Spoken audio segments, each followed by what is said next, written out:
Now we know exactly the Democrats' plan to take out President Trump for the November election. Legal pundits are sounding the alarm on the Democrats' devious scheme. We've got the latest on what to expect. Also, Democrats overwhelmingly oppose certifying a Trump victory in November. We're going to see the latest on the radically anti-democratic turn by these supposed saviors of democracy. Hey gang, it's me, Dr. Steve, your Patriot Professor, here to help you stay sane during these insane times. So make sure to smack that bell and subscribe button, and let's dive right in. We now know precisely how the Democrats plan on trying to take out President Trump for the November election. My namesake, Jonathan Turley, is sounding the alarm on what he's calling the nightmare scenario that the Democrats have planned. It appears to go back to last October, where Judge Chutkan, the ultra-radical left-wing judge in the J6 case against President Trump, declared, quote, "This trial will not yield to the election cycle." An ominous statement that foreshadowed how the trial schedule would indeed interfere in the upcoming presidential election. And then last week, Special Counsel Jack Smith confirmed that he was not going to abide by what's known as the 60-day rule. The 60-day rule is a long-standing policy by the Justice Department of not bringing charges or holding trials of candidates within 60 days of an election. With the Supreme Court expected to release its ruling on Trump's immunity defense in June, Turley's noting that this is setting up a nightmare scenario wherein Trump could be in court on trial, not just in the days leading up to November's election, but literally on the day itself. The Democrats appear to be hell-bent on having Trump going through a trial during the actual election. Now, of course, Chutkan and Smith and the Democrats are saying that no one is above the law and Trump isn't going to get any special treatment. But nothing they've done thus far suggests that they are mere disinterested parties to this affair. Everything they've been doing suggests deliberate and frankly dogmatic election interference. For example, both Jack Smith and Judge Chutkan insisted on starting Trump's J6 trial on March 4th, the day before Super Tuesday, the biggest day in election primaries. It was an extraordinarily rushed date that was clearly political and partisan. And then Jack Smith, in an act of total desperation, decided to file a motion directly to the Supreme Court to get them to rule on Trump's immunity claim, thus bypassing the lengthy appellate process. And what's so hilarious is that he did everything he possibly could to try to convince the Supreme Court that they needed to rule on this now. He demanded that the Supreme Court make this ruling during this current court session.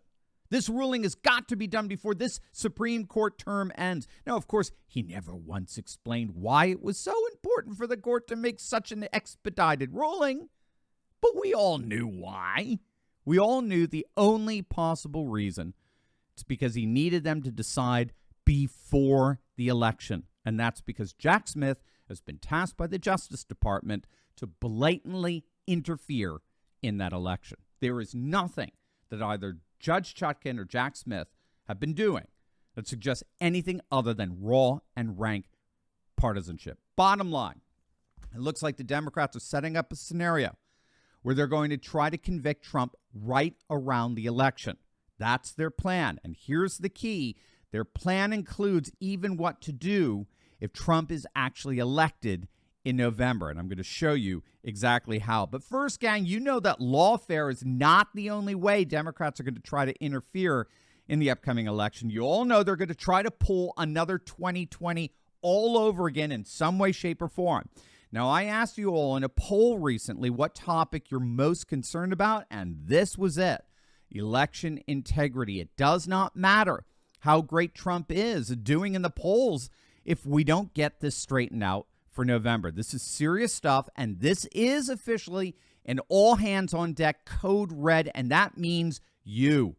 As you guys know, we are a people of action on this channel, and that's why I'm sharing 3 actionable steps that you can take right now to protect the election in November. I shared this plan with a number of you last month, and it was really helpful to so many of you that we decided to do it again. Every single patriot needs to hear this message, so I'm hosting a short virtual course off platform this Friday morning, March 15th at 11 a.m. Eastern, to get into the details off platform because obviously YouTube's not going to like what we have to say. Now, we're trying to limit this to only those of you who are ready to take action. So there are only 250 spots available. So don't wait. This is going to fill up and fill up quick. So don't wait. Click on that link, description below, to register right now before those virtual seats get filled up. It's vitally important this message gets disseminated far and wide so we can continue to ride the Trump train all the way to the White House. Click on that link in the description below or go to election.turleytalks.com right now to snag a seat. So here it is, gang. Here's how the Democrats' plan looks like it's all coming together. They're going to get a conviction sometime in October and November, and then they're going to use that conviction as an excuse to oppose certifying Trump if he wins the general election. And they've got the vast majority of Democrat voters on their side supporting their efforts in keeping Trump from office, even if he wins the election.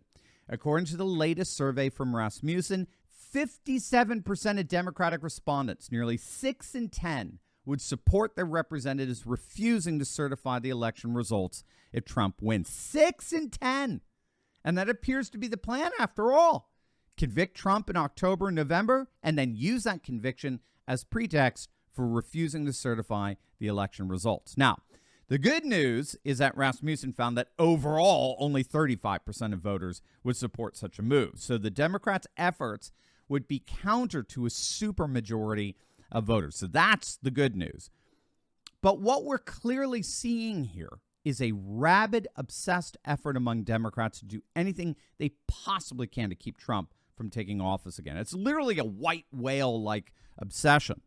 Also, thus far, all the lawfare tactics that they've been employing have only served to benefit Trump. Trump's polls keep going up every time Democrats attempt to weaponize the legal system against him.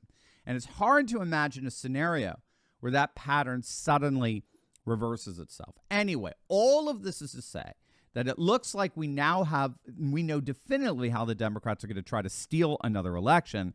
It's now our job to make sure that doesn't happen.